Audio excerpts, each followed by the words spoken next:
Hello, good morning.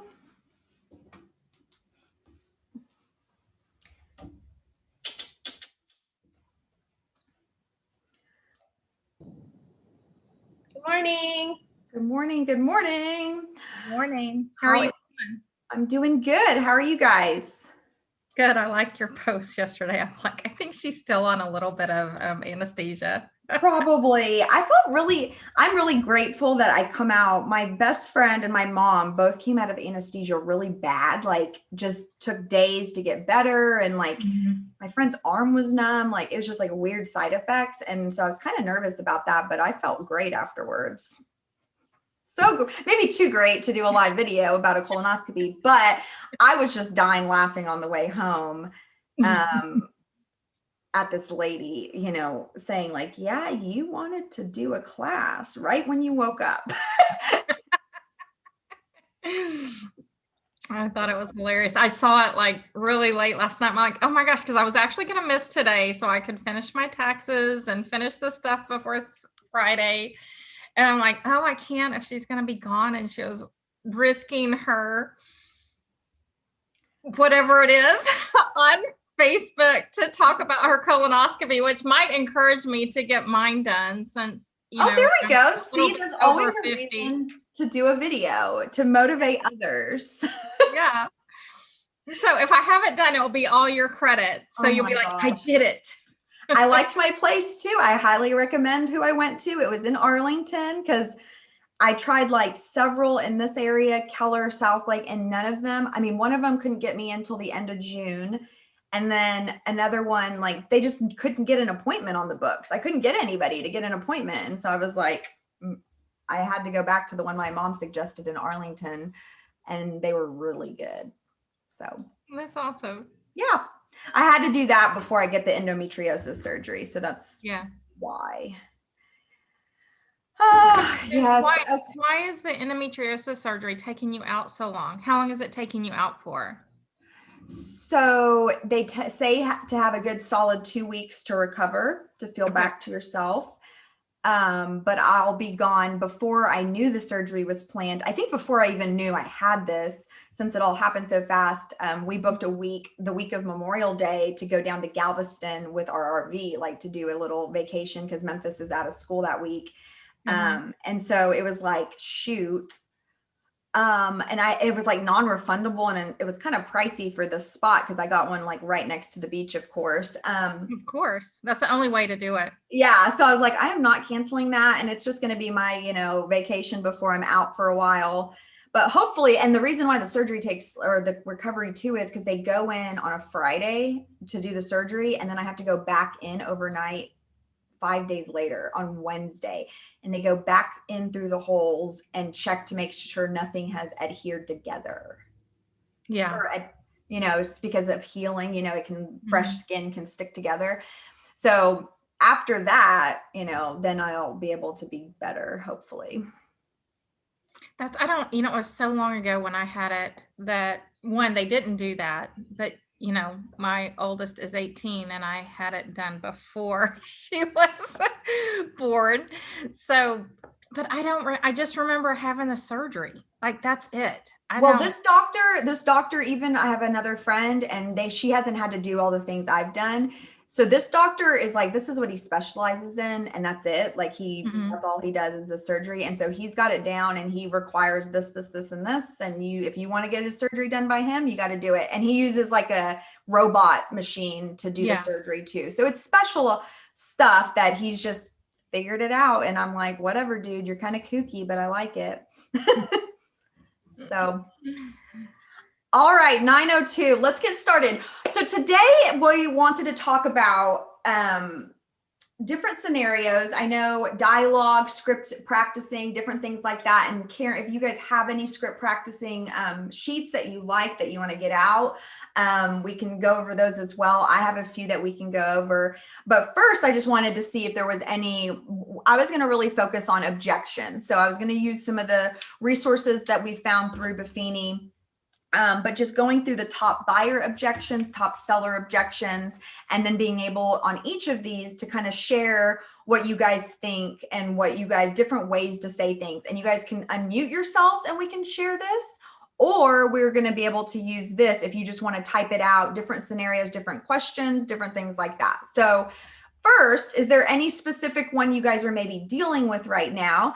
If you aren't familiar with this, if you go to menti.com and use that code, you can start participating and engaging in this. It's super easy on your phone. You don't have to log in or anything like that. But is there something specific you guys really wanted to go through today and see maybe how each other would say it? I'd say let's just because right now I would guess everybody needs sellers, or maybe it's just me that needs sellers. But I have some sellers right now that they're like, well, we're just not quite ready. Like, I don't know if we can get the house ready by then. Well, and I'm like, oh my gosh, but you want to buy in like 2 seconds, and they've already signed their buyer's rep, but they won't sign the listing agreement. And so I'm like, can we just come out and at least we'll just put a date to be determined. And that way, at least if you find a house, we can get it on the market right then. Yeah. So they are, I guess I'm assuming that they can buy without selling. No. Oh, then you better pump those brakes on those people. Because yeah, if they can't buy to sell, then what are you doing looking? Right.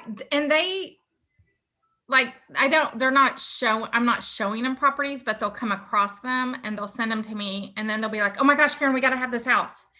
And I'm like, okay, they're not going to accept a contingency. Nobody's really accepting contingencies right now. So we have to get your house listed. Yeah. I'm trying to go through this and see anybody. Let's go through what would someone say to that? Hey, Karen, you might, I don't know if you have looked into the KW, like different things like the homeward and the different things.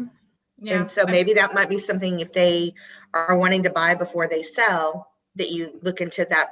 I mean, they're going to pay, a % for the convenience, but they can be a cash buyer. I have sent them that.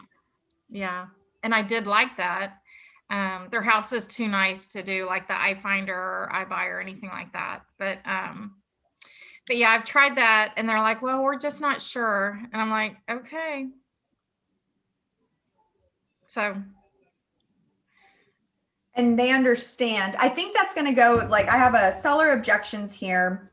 I'm afraid if I sell, I won't find what I'm looking for. Or is that their fear? Is that they're going to sell their house and then not have a place to go?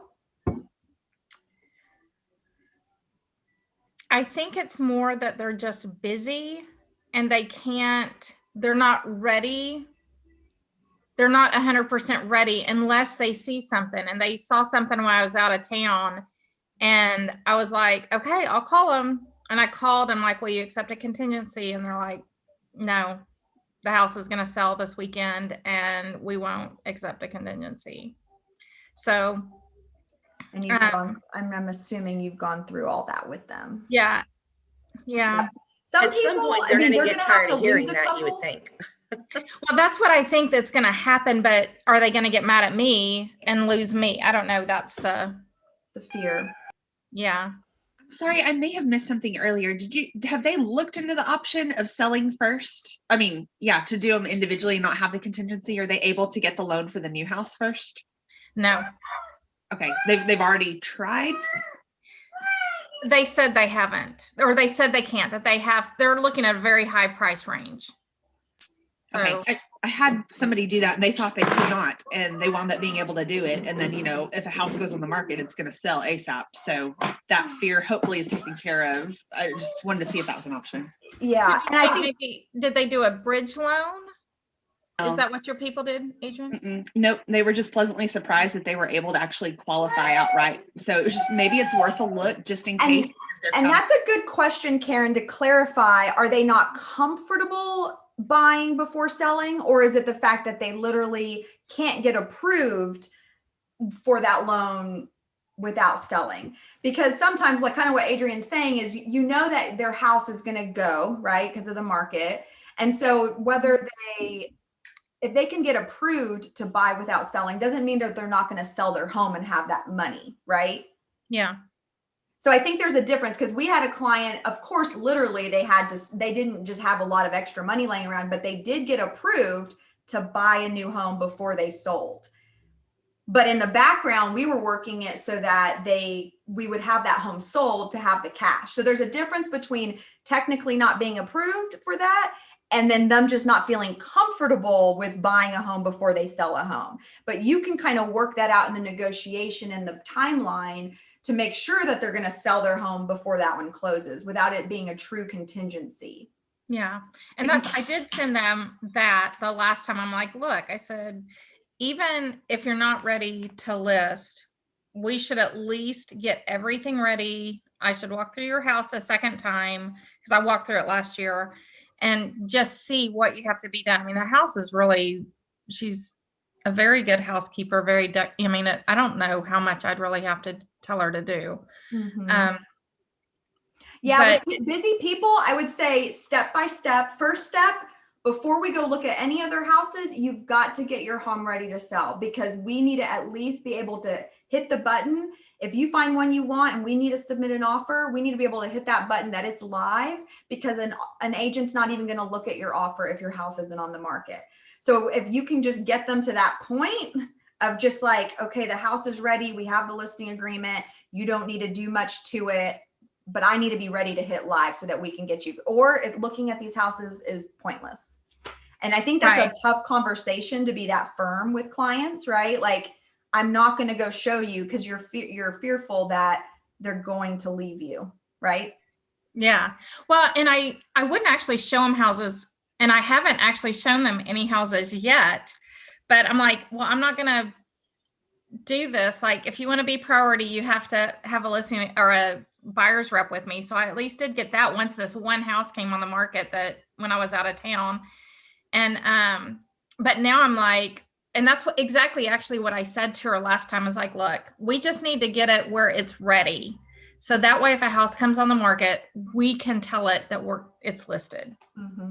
At least I'm doing it right. Those of you that have done more of these, that to push them to the next off the fence. Karen, did you say that you did talk to them about Homeward? Yeah, I've actually already sent them the referral for it. So they have it. Sounds like they have like some kind of reservation that they're not, because you're giving them everything and all the options. There's something holding them back. I'd almost like sit down and just pepper them with questions and let them talk and let them get it out, because there's something, because you've given them, all their options. They don't want to pull the trigger for whatever reason. Yeah, you got to find their motivation going. What does Buffini say? People buy emotionally, justify logically. So there might be something there that, and for you to find out why they want to move, why do they want this other house, and they get excited about other houses. If that's the goal, why are we holding back on selling this one? Right? Yeah. I'm going to get back to this one, Adrian, this open house one, because we have some dialogues for that too. I want to go to, I'm going to read some scenarios, and then I wanted you guys to be able to, I'm going to skip to this one. The seller objections, afraid to sell if I won't find what I'm looking for. So I'm going to read through this and how Buffini has kind of lined this up. He says when you're listening to your clients, you want to listen, isolate the problem, mirror them, and then solve it. And so I want to go through some of these scenarios that he has. Tips for practicing LIMS. Listen, isolate, mirror, solve.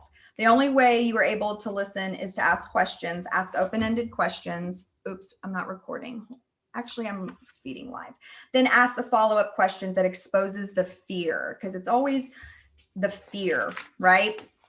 So in this first scenario, and be thinking about like what you would say or maybe adding to it, you guys can share on that slide. If I'm afraid if I sell, I won't find what I'm looking for. I want to find a house before mine goes on the market. I'm afraid I'm not going to find a home I like. Listen, is your concern that if we sell your house, you'll feel rushed in to find the next home and you'll end up settling for something that you don't really want? Isolate. If I showed you homes that would generally meet your needs before putting your house on the market, would you be comfortable taking the next steps? So maybe that if I showed you homes that would generally meet your needs before putting your house on the market, would you be comfortable taking the next steps? So what I'm hearing you say is that as long as we were able to find a good home at a fair price, you'd be comfortable moving forward, putting your home on the market. Just so you know, there are many options available to you to keep you in the driver's seat when selling your home. Things like sale and leasebacks. We can put in the provisions of the contracts for the seller to find a suitable house prior to closing. So explaining the different scenarios, situations, that one seemed kind of basic, honestly, from what you guys are dealing with right now with the buyers. Thoughts on that? Anything else you would say? Different verbiage? For someone that's afraid to put their house on the market? I think it's more that they won't find one. Not because it's not what they don't want. It's just because there aren't enough out there and they're scared they're not going to win. Mm-hmm. There was one in here. I'm going to share this with you guys afterwards. Can you guys see that screen? Working with sellers? Okay. There was a low inventory,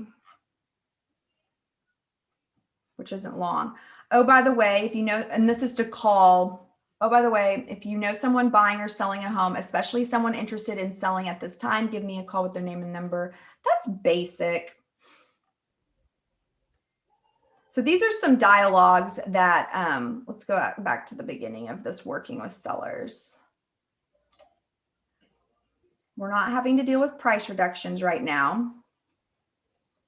Weekly updates. This is another one that I like for buyers and sellers, just checking in with them, because I think right now, sometimes there's not a lot to say.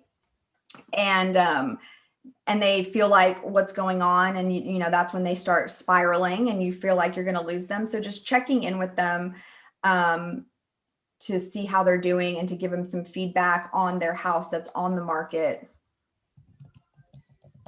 I'm trying to read through this because it's sitting on the market. Old buyer leads. Does anybody call back on leads that they've had for a while? Yes.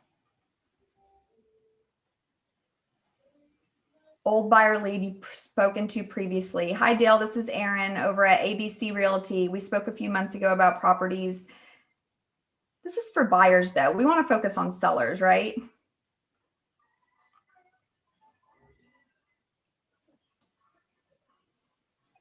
Foreclosure, buyers on the fence.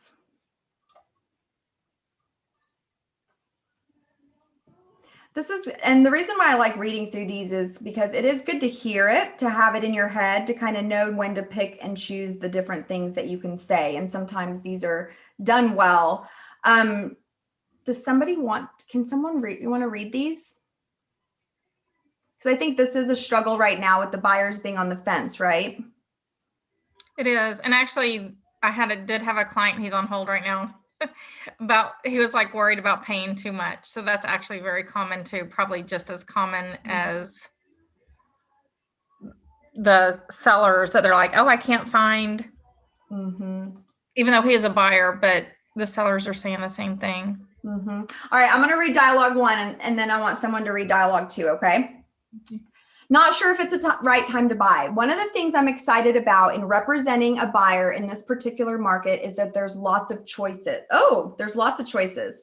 2 years ago, when I was working with buyers, the properties were moving fast so that you maybe got to look at 3 or 4 homes, and in a week or so, all of them were gone.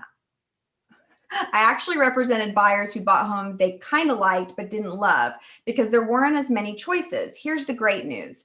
This is a sensational time to buy. First and foremost, prices have not come down. Prices are up. You need to understand, we're not going to experience another Great Depression. Prices are not going down to zero. Prices have been nicely adjusted. Secondly, you have choices. Now, when I show you a home, you're probably going to find 5 to 6, maybe even 7 homes that you really like that you can choose from. Nope, this is not relevant, guys. Maybe in California where, 90,000 people have moved out. So there's maybe they're having a problem now. This is not, you're going to have choices. You're going to get to buy a home you like a lot more. No, this is not the right dialogues. Let's read dialogue 2. I hope that you're concerned about paying too much for the purchase of your home. Here are a few things to consider. Typically, if you hold a piece of real estate long enough, you're going to do well. It's going to appreciate. As far as you're concerned about paying too much, before we write an offer, I'm going to sit down with you and run the recent comparables. Third, right now, mortgage rates are still at a historic low, and we're not going to just get you into a good loan. We're going to get you into the right loan for you. By that, I mean not just a loan to get you into the house, but a loan you can live with. But the more important question you need to ask yourself is, can I afford it? Am I comfortable with the payments? So maybe let's talk about this one, worried about paying too much. What are you guys saying to your buyer clients that are having to go 20, 30, 40,000 over? What do those conversations sound like? I know you're having them, right? Well, I'm just kind of talking about giving them examples of just how quickly the values have gone up from, in 6 months. So I'll say, maybe I've done comps on someone's home and I've got a lot of people that are building. And then when I go back and I adjust and look back at comps again, I can actually go up in their list price because values have gone up. So you may be paying a little bit more now, but the way that our market is, and the experts are saying, we don't have a crystal ball, but the experts are saying, another good 3 years like this, you're going to recoup that. There is no, this says right here, it doesn't say that prices are going to be going down. We usually have, decent increases. I think that's great. I think that's a whole other strategy that we never really had to use before. Sorry, guys, I can't get that out of here. Unpin, it's my to-dos. I was trying to get a little note to write down those notes that you guys are saying. But that's another strategy of just having the 6 months of data, right? Because it's changing within 6 months, right? Mm-hmm. So I really like that, Leslie. Hold on, I'm going to write that one down for us. Has anybody, so just having more data about recently sold homes' current prices, right? Like homes that were bought 3 months ago could probably go for more now, right? And showing that data to concerned buyers is good to have. I've had a lot of people that are, if they're renters, now this doesn't necessarily fall into, Karen's situation, but, just the old adage of why are you paying somebody else's rent? Mm-hmm. You're losing money every time you make a rent payment. Get into something that's an investment, that old thing. I had a guy that wanted to back out and we were about to close and he built from ground up and he was mad at the builder and he had never seen the house. He was from Colorado and about 6 times he tried to back out. And I kept having to talk to him about financially, do you really want to keep paying rent? That whole thing, mm-hmm. which I think we all know and do that. Yeah. I had a lender on my listing in February that had the buyer, and he was really wonderful because they got cold feet because they were paying 15 grand over, and he called him into the office and had him sit down. He's like, you know what, you're going to back out and you're going to have to do it again. And you're still going to pay 15 grand over and the house might not be in this good of shape. Mm-hmm. So yeah, how do you have those conversations in the most delicate, polite way, kind of speak out loud of, the fact that what you're seeing now in its current condition that you think is too much or not good enough, in 6 months or a year, it's going to be even more. How do you guys explain that to your clients? So Gina, I talk about the fact that we are seeing 1% equity increase month over month since December in our market. And that if they wait 6 months from now, that's 6% increase in the equity that if it's an investor, they're going to get from renting. So you're going to pay 6% for the increase of an investor on a rental when you could be paying that into your own investment. Mm-hmm. Plus, it's going to appreciate. Plus, you're paying down. So you're just going to lose I out want on. you to say that again. So you're explaining that to somebody that's renting that you're trying to get to buy. Right.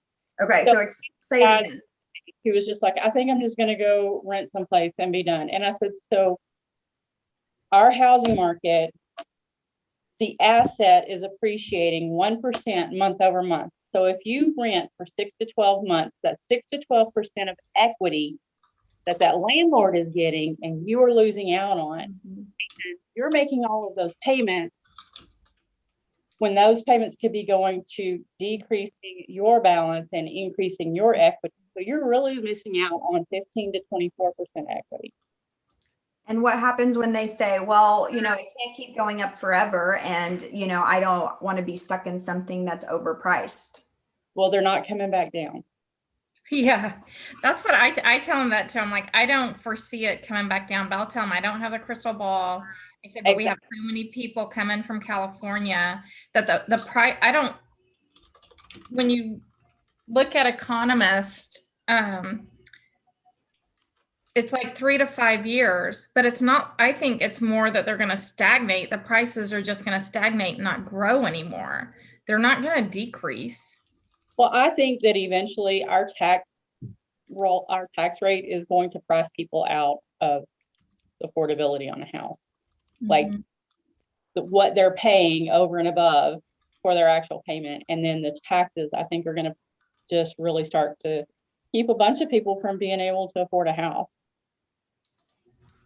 There's going to be equilibrium in there somewhere where it's like, okay, you can only afford, and that's what I'm telling them is that you can wait 6 months, but that house that you're looking at for $300 right now is going to cost you $325 to $350 in 6 months. So not only are you missing out on the equity there, it's going to cost you more. Mm-hmm. And interest rates. Another thing I do tell them is interest rates are going to go up. Yes. By the end of the year, so they can't even afford as much. Right. So I think it's just education, honestly, and it's not trying to scare the snot out of them. It's just that, listen, this is the trends that we're seeing. We have to go off of the data, and I can show you data. You can listen to, and I wish that they would just stop putting people on the news. Oh gosh, yeah. And you know what? And we can tell our sellers that too. That just hit me. Like I tell the buyers that the interest rates are going to go up by the end of the year. And I could tell this seller that too. It's like, look, you want to go ahead and do it this summer before the interest rate so you can lock in a lower interest rate. Yeah. Right? What about knock? Are they conventional? They're conventional. I haven't looked at knock. Knock is a really good option. They do a bridge loan and they give you up to 6 months to sell your house, and they want you to list it and you handle all of it. But if you can't, because it allows them to buy without a contingency. But if you can't sell it within 6 months, then there's something wrong with the house. But 2, then they'll buy the house from you. Yeah, that's like Homeward. And I've offered them Homeward. Homeward does the same thing. I thought Homeward was a Keller Williams thing.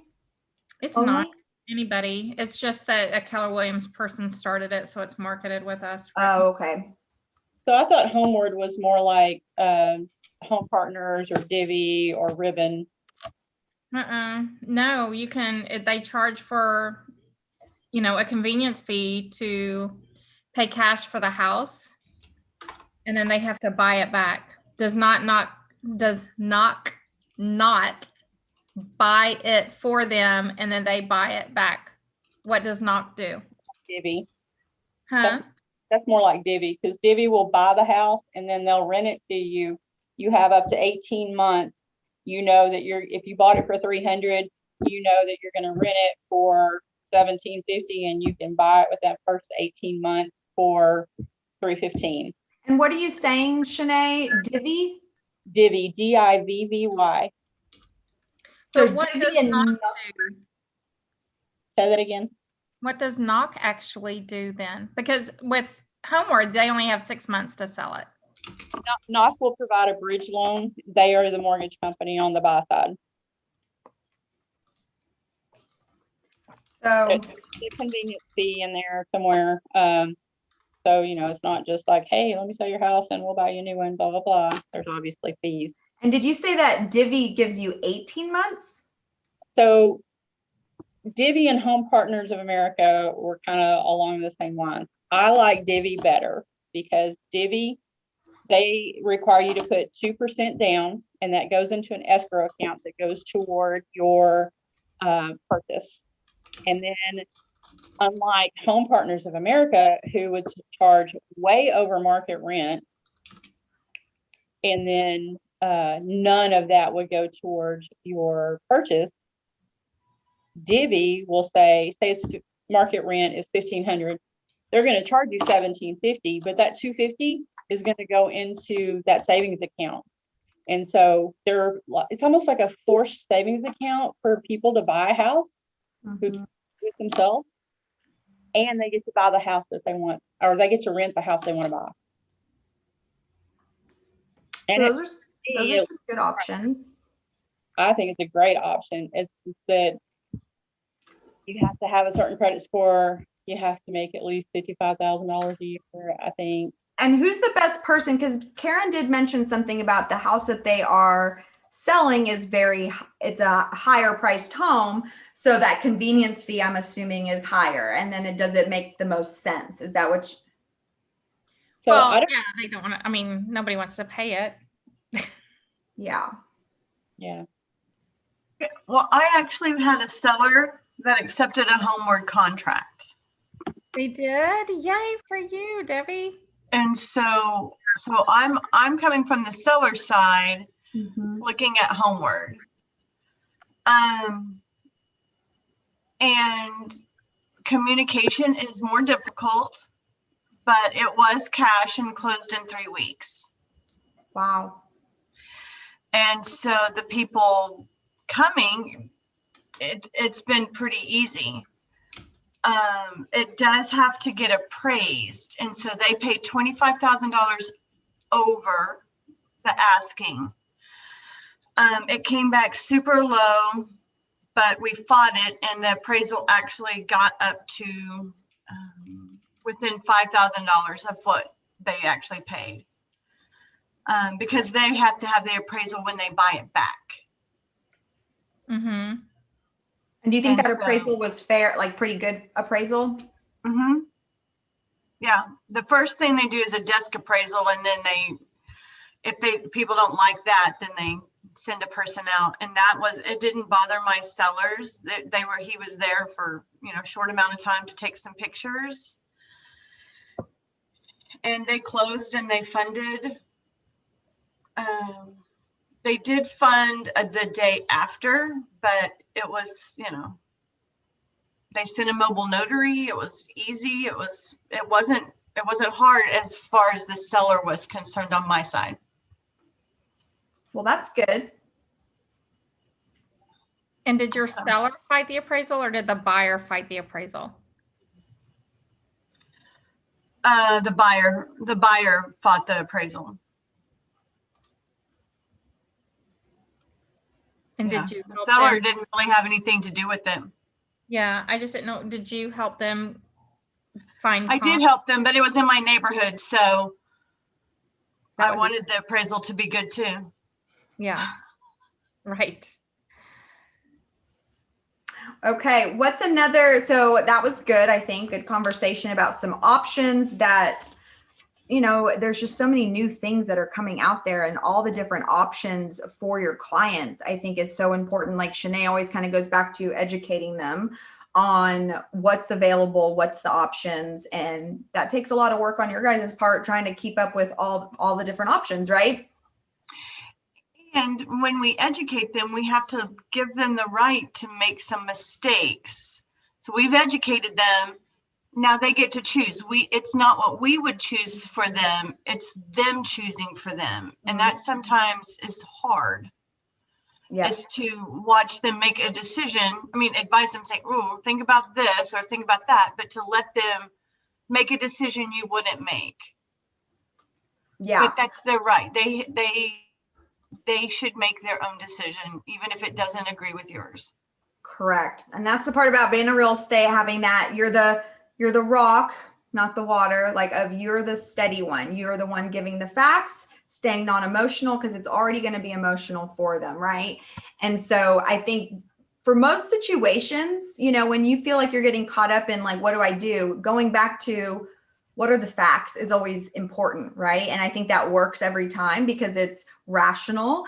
And if they still are just like, well, I want to do it because I want to do it, then you know what? You work for them, you give them a chance. But I think having that communication up front, setting those expectations, we can do it your way for X amount of days, weeks, and then we need to go to plan B. I think that's the most important part of letting your clients still do what they want after advising them the best possible way, right? And the more you're firm and lead them, I think we have that fear that they'll leave, if you don't do what they want, they're going to leave.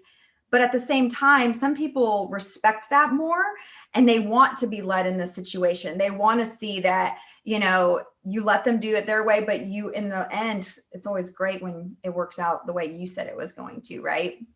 So I liked the conversation too about having reasons when people say, when's it going to crash or when's the bubble going to pop, having different facts on that too, I think are important. So I liked writing down, 3 to 5 years before we level out, where it doesn't go down, but it just kind of, the prices aren't going up anymore, right?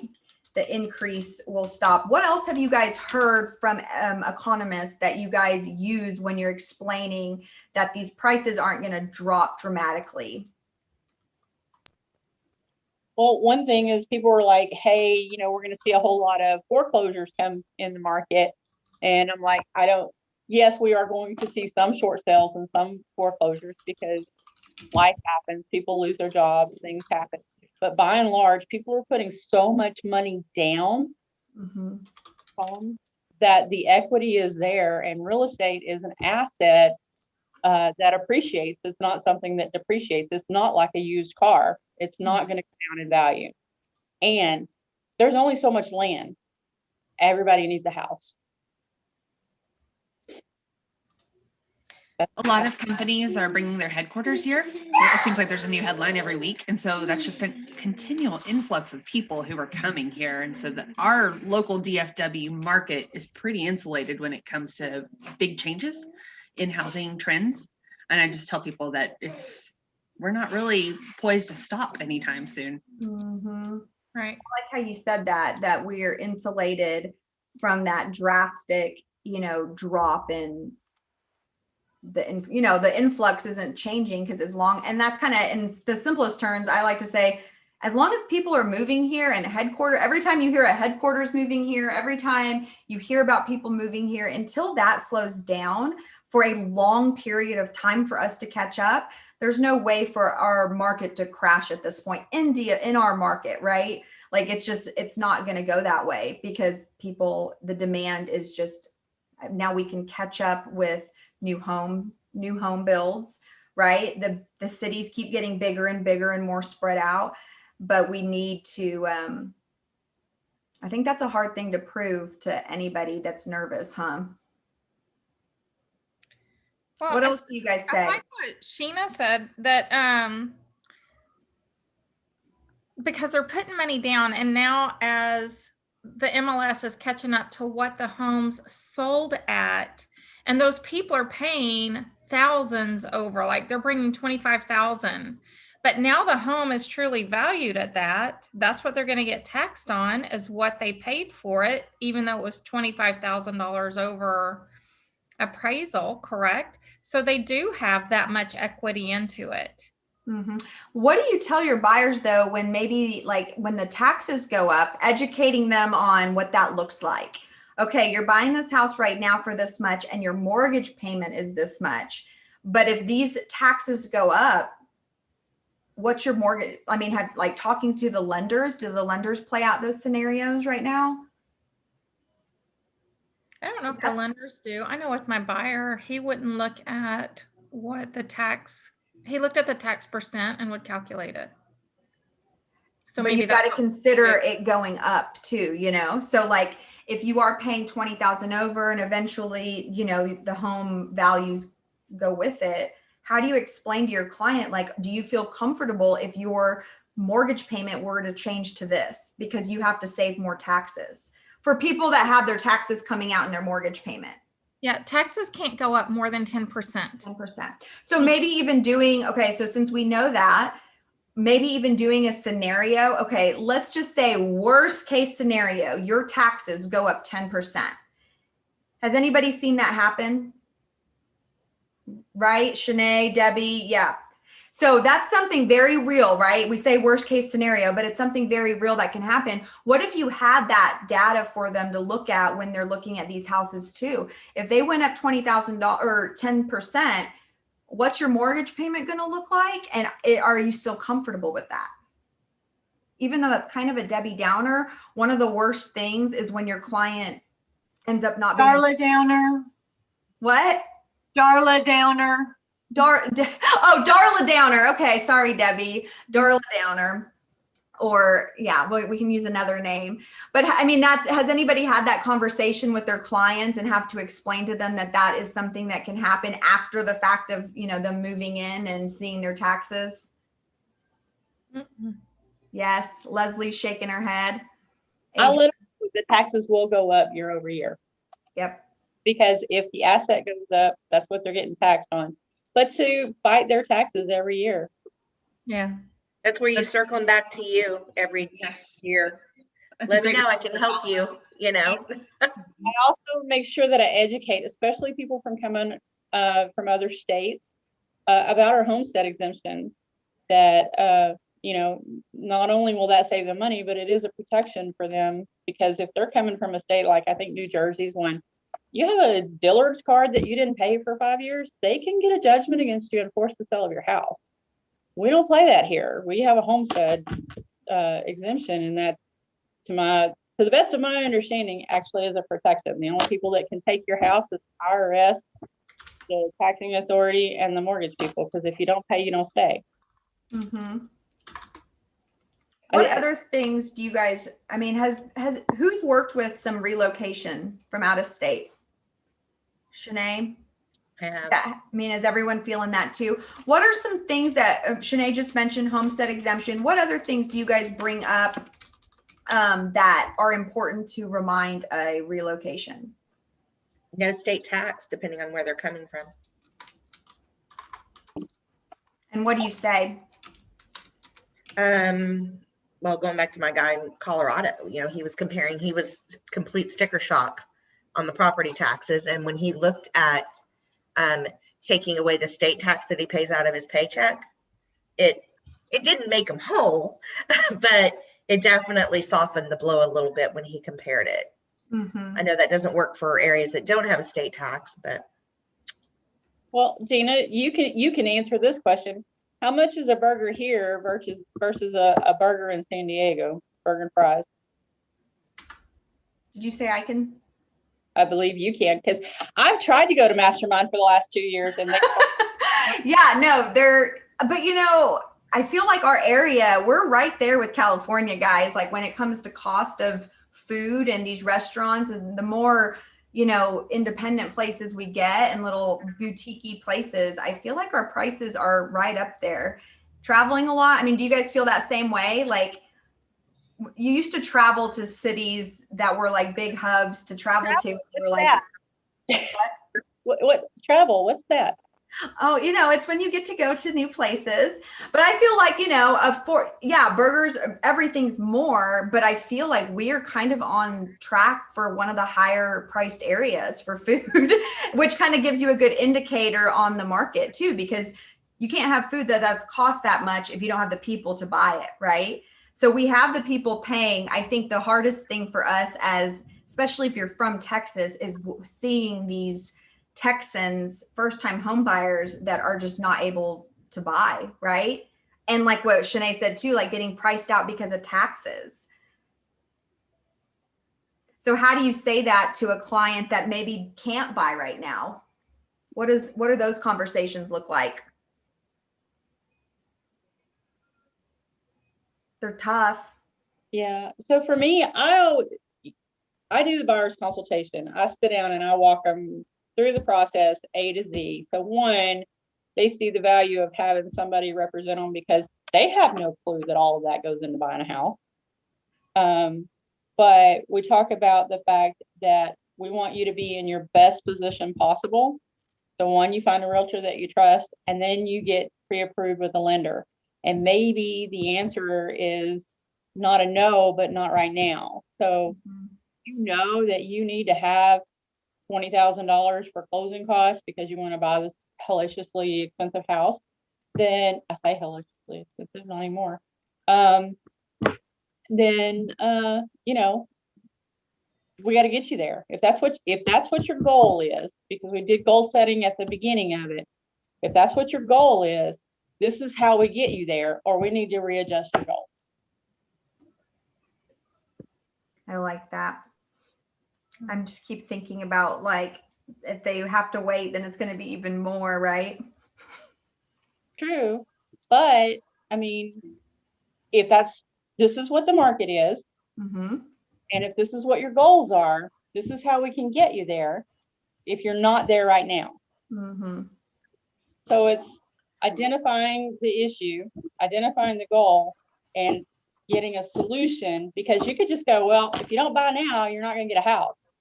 Okay, well, if you can't afford it, what good is it? Yeah. So now you're in a house that you're miserable in and you're working all the time and you don't get to spend any time in it.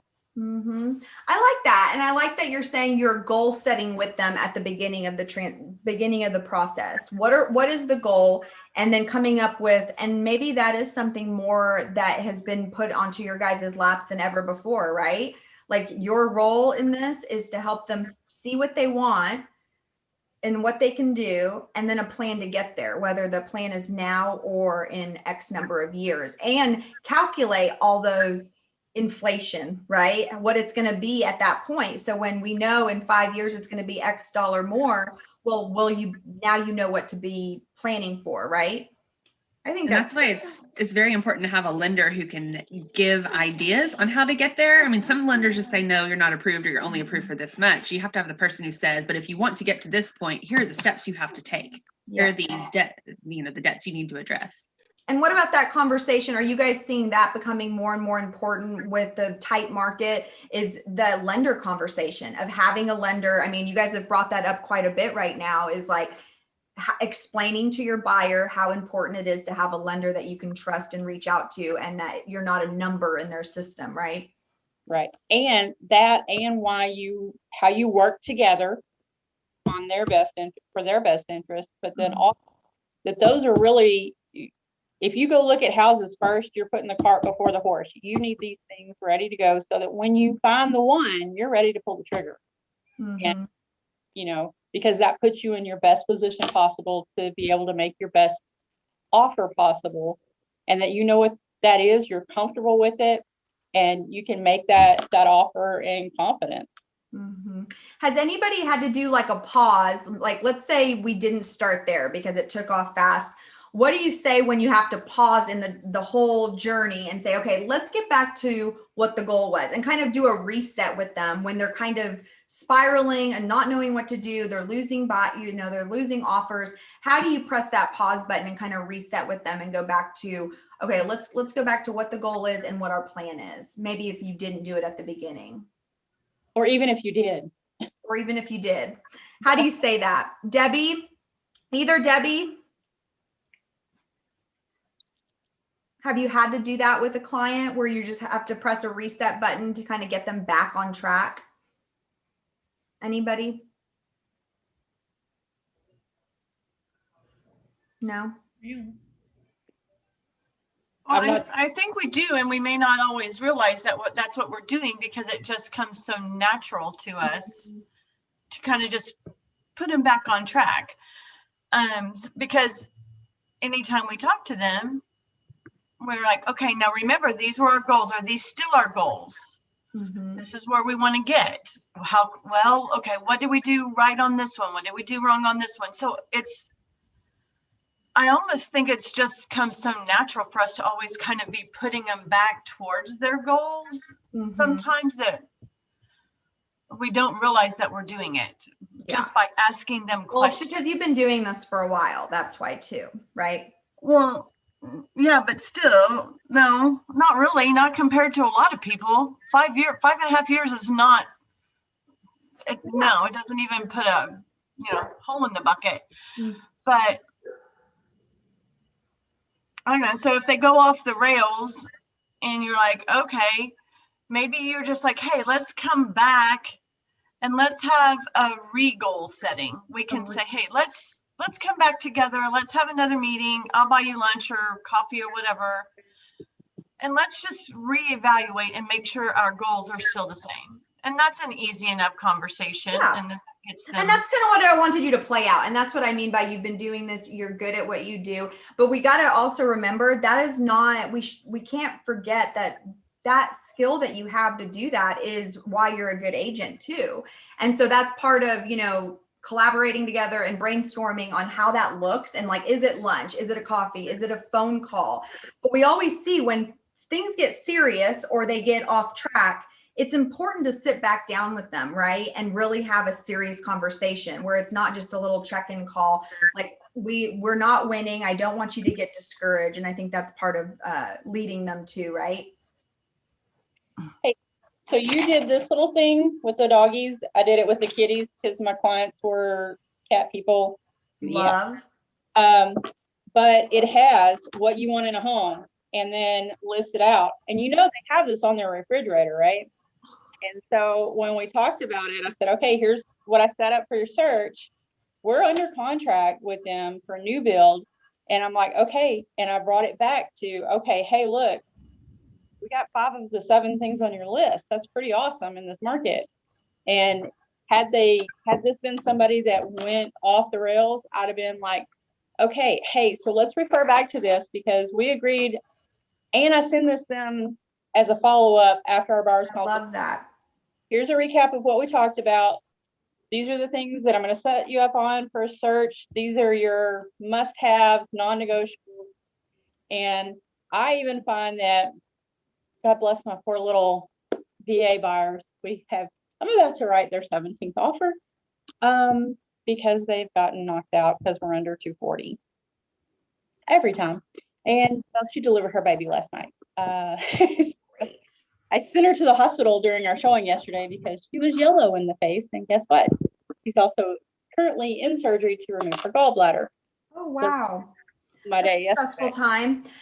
That's a very stressful time. What I love that Shanae said too is like she's going back to, and whether you do this naturally because you've been doing it a while and you ask the right questions at the beginning. I just think right now there's so many questions to ask, right? There's so many things to think about in this crazy, crazy market. And I like Rachel has a quote she says a lot is you've got to slow down to speed up.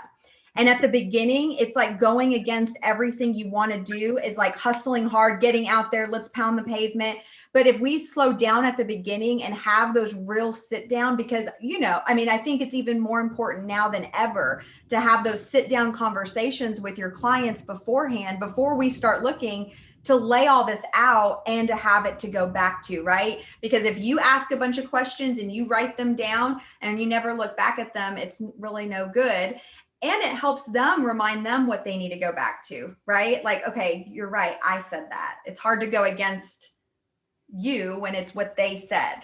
And you just have the tool to show them that, right? But you need to adjust, no problem. Yeah. If they've looked at 5 or 6 houses, a galley kitchen is looking great. Yeah. Depends on what they, their needs or wants might change a little bit when they've looked at that many houses. And again, it goes back to what's the goal? Are you planning, do we have the money to make this your dream house? We know this wasn't, this is your in-between house right now. getting started house, all those things. So I think the more and more we up our game as professionals, right, in the industry, with our presentations, with the questions we ask, with the thoroughness of all the scenarios that you just want to really touch on to let them know that, you know, they might not all apply to them, but it could happen, right? The different, maybe finding a new build, maybe not finding a new build, what that process looks like now. Going into multiple offers, having all the different options on how to buy a house, all the different programs. So I think slowing down a lot will help you speed up through the whole process, right? But those are the harder conversations and more thorough conversations to have at the beginning. And what else? I hope this was helpful for everybody to kind of talk out and hear. Anything else? I know Adrian asked an open house question. I knew we were going to have a lot of talk about with the buyers and the sellers right now, but having an open house, everyone who comes through the open house already has an agent. I host large open houses, but don't come away with any leads unless they come through door knocking the neighborhood. So what else can you do to sometimes, I mean, honestly, sometimes that is the con of having an extra large open house is you can't really connect with anybody. Any ideas there on when you're saying like when you're hosting 50 people, they all say they have an agent. Is that they're verbally saying that to you, or are they writing it down in a sign-in? So some of both. And I feel like in the past, when the market wasn't so busy, that was kind of a line and you had to dig into it to figure out, do you really have an agent? But right now it's like, yeah, I have an agent. I'm either standing here next to them. There's a lot of that right now because we're just on their list of things to see. Or yeah, we have put in 5 offers and we're not winning anything. Like they're already in that relationship. So I feel like there aren't a lot of open opportunities coming through the open houses these days. And I don't know if that's a dialogue thing or an advertising thing. I don't know where I'm going wrong because it checks all the other boxes of what you're supposed to do for an open house, if that's the piece I'm missing. That's a great question. And I think that's a change in the market with everybody is on their game. The good ones that are out there hustling at open houses, they're on their game. They have their agent, they're putting in offers. What do you guys thoughts on that? And like how, if anybody that hosts open houses, how do you see it right now? And how do you dig in deeper with some of these people that are coming through? And is it maybe a change in the market where open houses aren't as effective? Because if we go back to why are you doing an open house? What's your goal as an agent? Your goal as an agent is to lead generate, right? Whether your client likes it or not, you know, you can show them other ways you're working, but like at the end of the day, that's to lead generate. And if it's not getting any leads in, maybe you ditch the open house and just door knock, right? And just do out, you know, walk the neighborhood for a couple hours and just let them know that you've got this listing coming, maybe a little bit beforehand. Hey, you know, your neighbor down the street, we're working on it right now. Just having those more purposeful conversations, right? Thoughts on that? Anybody else kind of feeling that change in open houses? Shanae's shaking her head yes. Karen? I haven't, it's been a different year for me, so I haven't even held an open house this year. But I did go over it in the office the other day, and it really is just to confirm that out of the 50 people, hopefully somebody's in there just kicking the tires to see if that's what they really want. And so it is to just start asking those questions, alleviate the ones that of course have their realtor right there, or maybe if they said, yeah, we're looking, this is, you know, if we put an offer, it'll be the 6th or 7th offer. But for the ones that don't, just ask them, you know, do you have a written agreement with that realtor? Or what drew you to this area? Tell me more about this. Does this house meet your needs? Yep. And if I could find you a home in this area, would you be happy with it? So just start asking more questions to truly see or find the one that doesn't have anybody. It's a numbers game. So whether you had 50 or 5, it's about connecting with that one person really well, right? That one new lead is really the goal that's actually doable. I think another aspect of this is they're getting hit over the head with some of these questions at every open house or every scenario. So I like thinking outside the box, and we've talked about this on what's some bait that you could put out there that makes them want to talk to you afterwards, whether they have an agent or not, or whether they're looking or not, that you could stay in contact with them, right? So having the vendor list, we have that flyer that we say, would you want access to my trusted referral partners? Or do you want access to my vendor list? I think that's a great piece of bait to put in an open house right now, because everyone's hustling. Everyone has a side hustle, a small job, and they might not be looking for a house right now, but maybe they want to partner with you. And through that connection, because they just started a new small business, right? You don't know what conversation could arise from that. And it kind of takes it away from what everybody's doing, right? Everyone's out there trying to find a home. Everyone's out there putting in offers, but you've got to have that bait and that value that stands out. And the vendor list is an easy one. Does anybody have anything else that they can think of like that? That is something you can do at an open house to make you stand out, to capture their information, right? We talked about, I don't know if you came to that class with the QR codes, but we talked about having a flyer with a QR code that said, do you want the updates on this property? Because really we're just trying to capture their information regardless, right? And you can weed out the ones that have agents, and the ones that don't, that just want an update. You're being helpful, right? And maybe they connect with you that way. So that's another one. Just get to the point of what they really want. What's something else you can think of? Anybody? Outside the box ideas on that one?